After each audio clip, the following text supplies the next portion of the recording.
Greetings. So some of you may be wondering, why are there plushies? Why is this book here? Why do I look like your hot English teacher? Actually, don't ask that last one. I don't know how old some of you are, and depending on how, that's very creepy. Stop that. Well, it's not for my review of Crown of Midnight. I'll tell you that, though. That should be coming very soon. These are my mom's glasses, by the way. These are glasses for seeing, so I think my vision is just gonna get more fucked up if I wear them.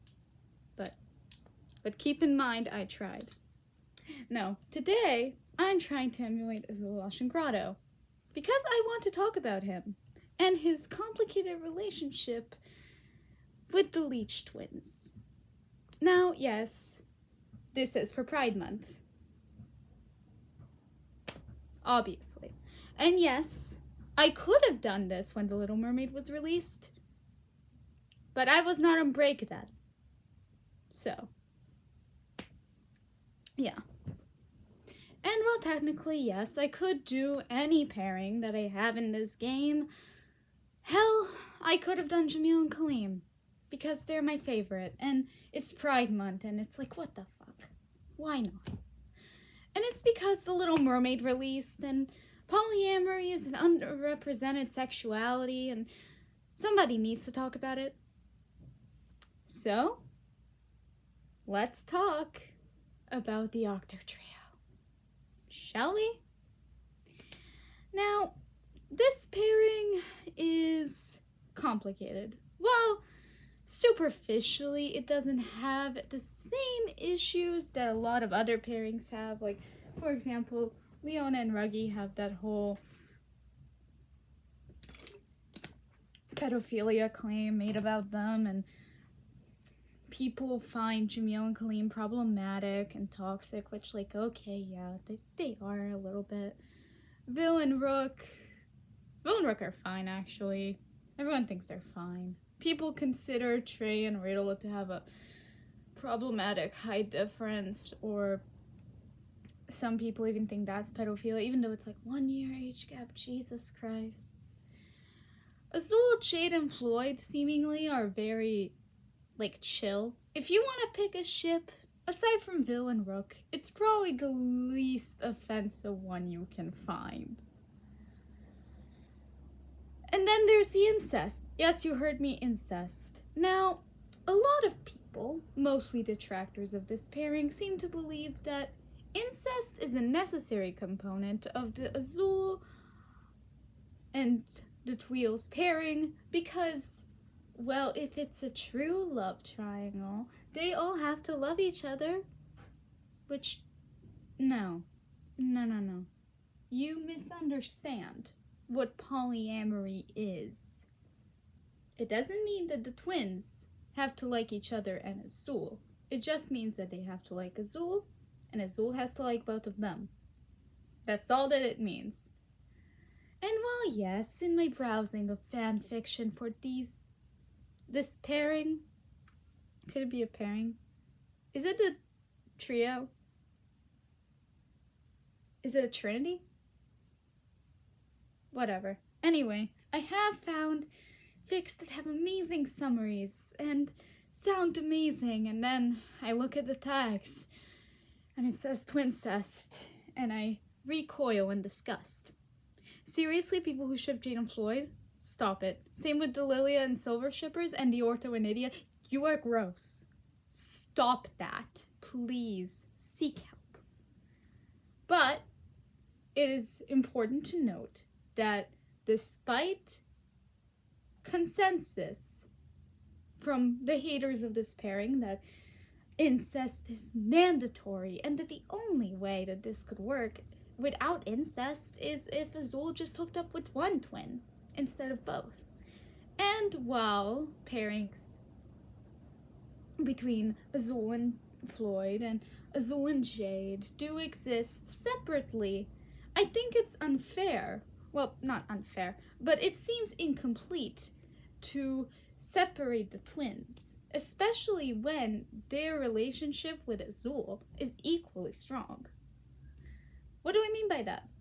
Well, to understand that, we must dive into their backstory, which, granted, we don't know a lot about. We know Azul has a mother, and that his parents are divorced, and that his stepfather is a lawyer, and that his grandmother helps people, ? It's ambiguous, we don't really know. And that his mother runs a very successful Italian restaurant. Which is weird because Italy shouldn't exist because this isn't Earth. But whatever. It's a Disney game. I don't expect intense world building. We'll get into that when we talk about the lore. We'll talk about the lore. Just, it's a mess right now. We know that the twins have a very powerful father who people give gifts to just to keep him happy, and that in their youth, so to say, Jade and Floyd ate all of their siblings. Or at least Jade did, because he picked Floyd to stay alive. Which I'm sure is a choice he regrets every day. But we do know that. We also know that Azul was bullied for being an octopus merman, and that Jade and Floyd found him fun in middle school, like when they were tiny kids, and they reconnected around middle school and had a band. Did they, have a band? Whatever. But they're here. Maybe I'm already having bad vision. Anyway, that they had a band, and that the twins supported Azul's endeavors to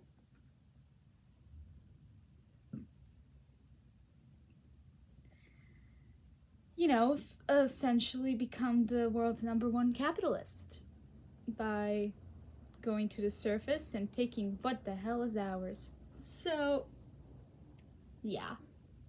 We know that they attended human school so they could learn how to survive on land, and that in their first year, Azul essentially blackmailed Crowley into giving him the Monster Lounge, or allowing him to make it, I suppose, and that the business has been successful ever since. And then the story happened. So, how exactly is this ship perceived within the larger fandom? Well, it's definitely not the most popular of pairings, because again, there are individual pairings with each of the twins with Azul.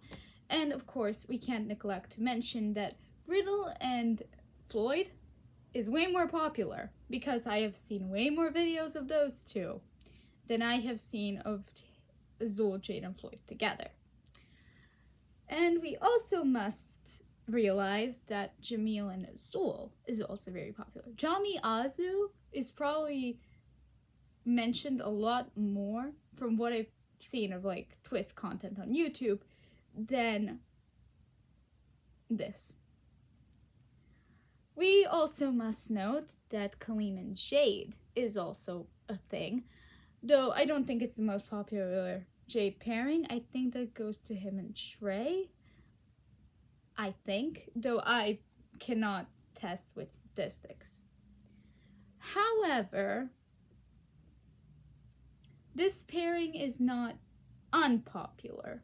It's very prominent, and I would like to dissect what the reasons for those are. Well, aside from the fact that people are into tentacles and maybe they just vicariously want to live through Jade and Floyd, but regardless.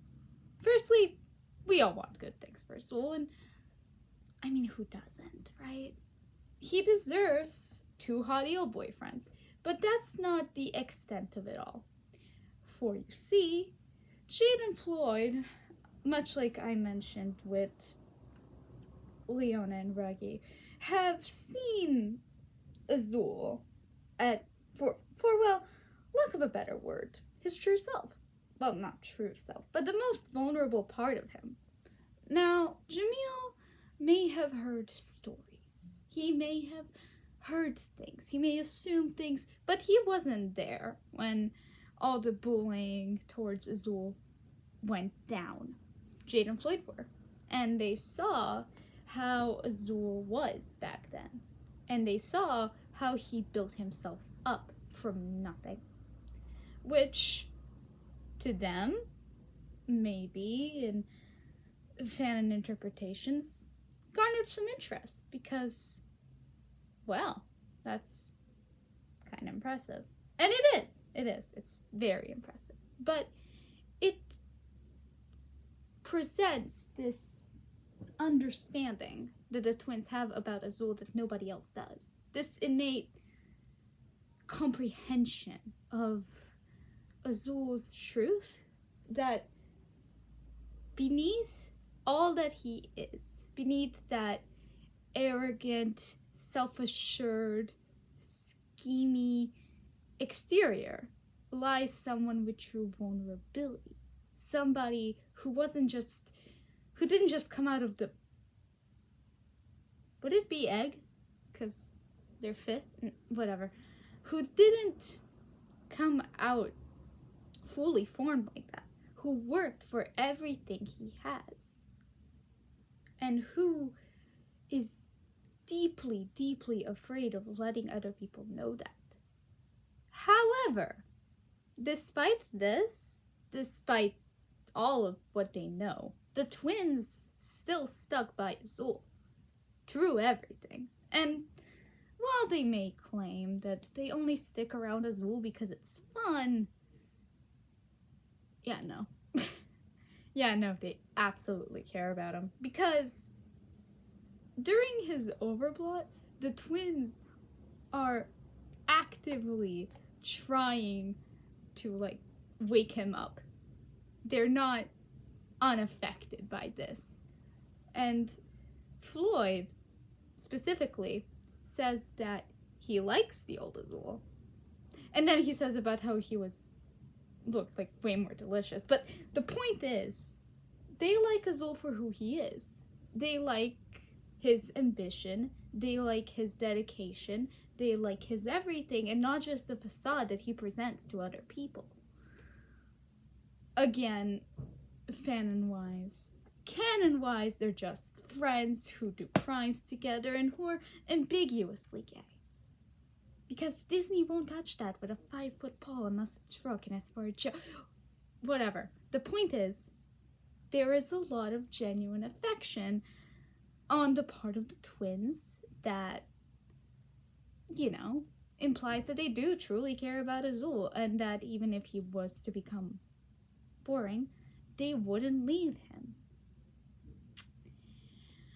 But what about Azul's feelings? Now, a lot of people in a lot of smut fics, which I have read way too much of, honestly. I have issues.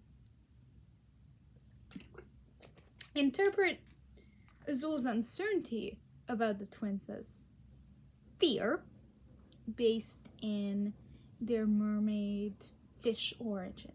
That they're eels, he's an octopus, they might eat him out, whatever, But I think a more close interpretation, or at least something that will go in line with canon if the series was to ever dip its toes in these particular pairings, is Azul's deep-held fear of abandonment and weakness.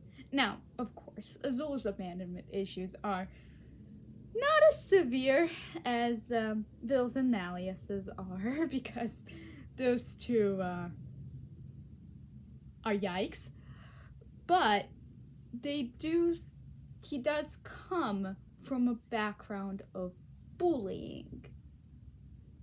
And a lot of it for being weak, for being a crybaby, for getting easily upset. So if he presents that to Jade and Floyd, they didn't care about him then. They didn't care when he was a crying little octopus.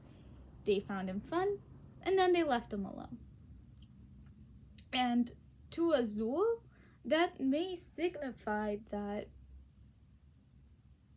they don't really care about him, that they only stick around because he's entertaining. And perhaps they'll go once he stops being fun and entertaining.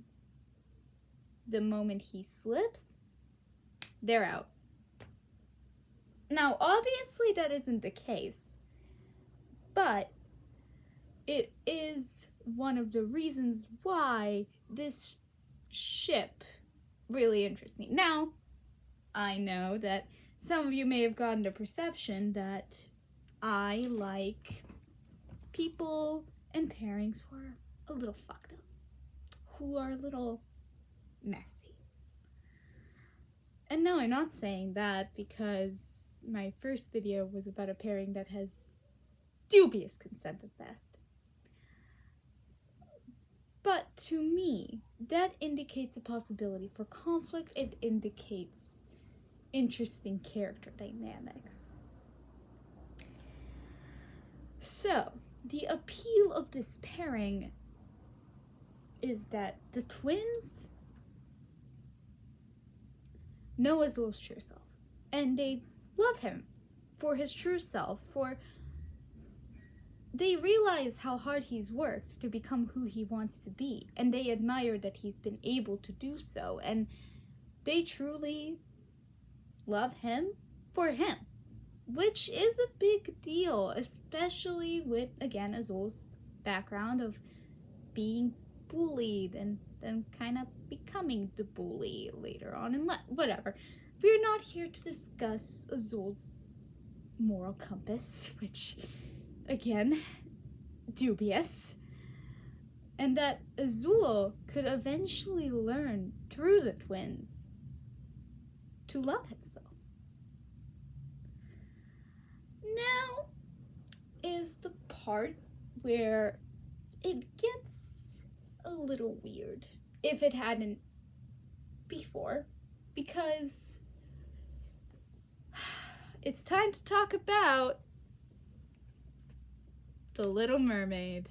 Now, if the reincarnation theory that I have posed years ago is true, that would mean that Azul has Ursula kind of whispering in his ear, you know?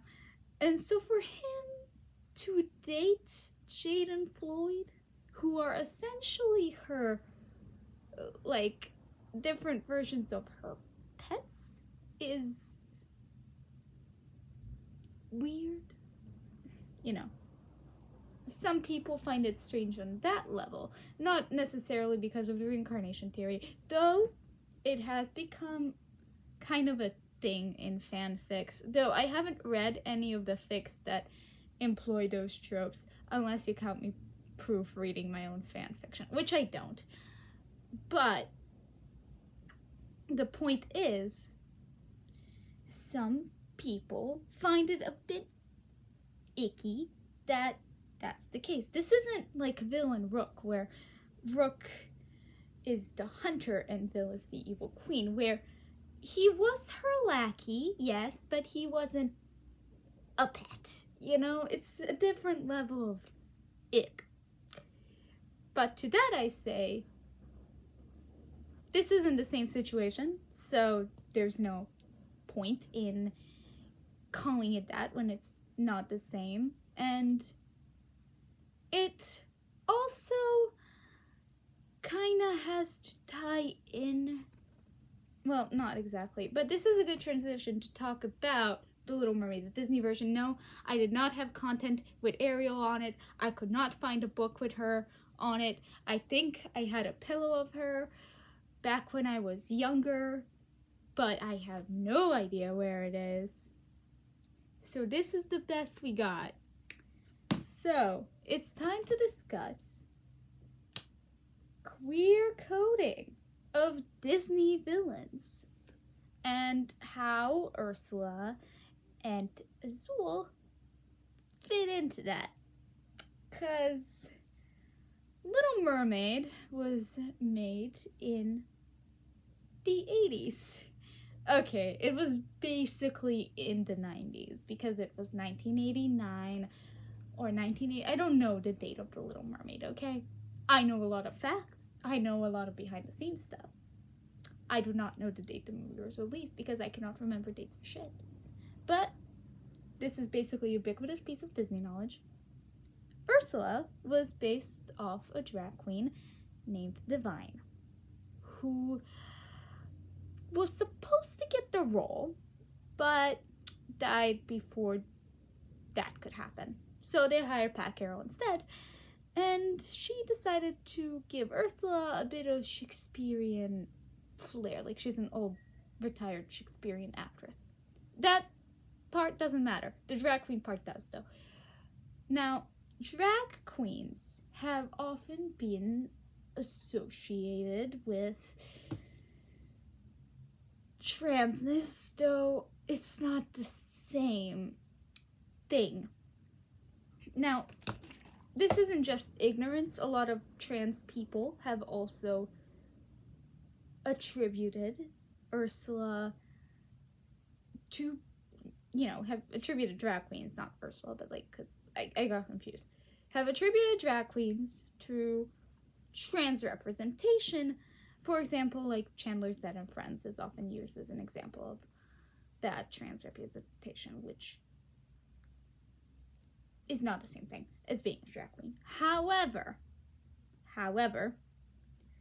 we have to understand that queer coding for villains has been a thing since the 30s and has been ubiquitously used to make characters strange and other when,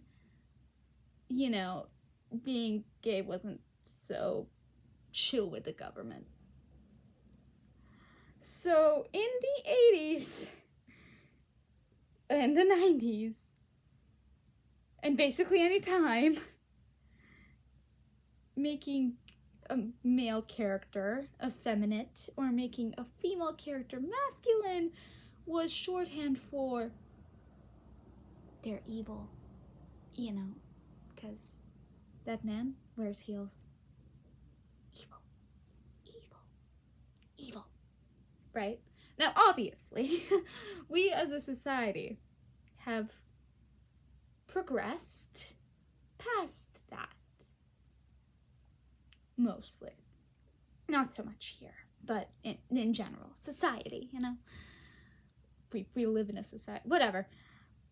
And so, we can view Azul's story of being bullied for the body he has and deciding to transition to a body that makes him feel more confident and better as a sort of allegory for the modern day trans experience. Now, of course, trans Azul is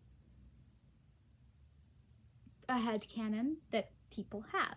Now, while I have read some fanfics with that, it doesn't exactly translate in game because it's strongly implied that Azul has always been male. Then again, that might be less due to the lack of intent and more due to the lack of approval from Disney. However, Ariel herself has often been used as a, trans allegory by queer people watching The Little Mermaid, and it's even rumored that the story itself was written by Anderson to a man who he was in love with but could not be with, as again it was the 19th century, so he couldn't be with him, similarly to how the mermaid could not be with her prince. So if Azul is trans, or at least if his transition to a human form and ashamedness of his mermaid form is a metaphor for trans experiences, then if he is queer, no matter who with, it kind of represents something that Anderson could have never had.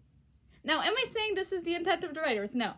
But I am saying that it is interesting. And to have Jade and Floyd, who are, well, I guess in this particular metaphor, they would be more gender fluid, as, you know, them being happy with being either is, I get, in this particular metaphor. Like, the metaphor itself is not important. I just wanted to highlight it as an interesting. Jade and Floyd, who do accept him, even if he wants to change, and agree to change with him, to be there for him, and to, you know, love him despite everything. It is an interesting metaphor.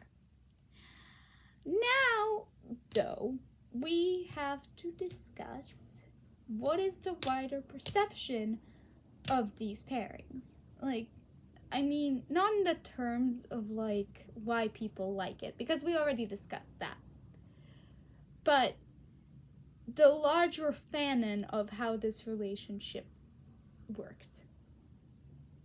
Well, unlike Cleona and Ruggie, this actually does have a fair bit of consensus. Or at least I'm in the general consensus here. Now, a lot of people believe that Azul doesn't particularly have a crush on twins. I mean, that he didn't for a while.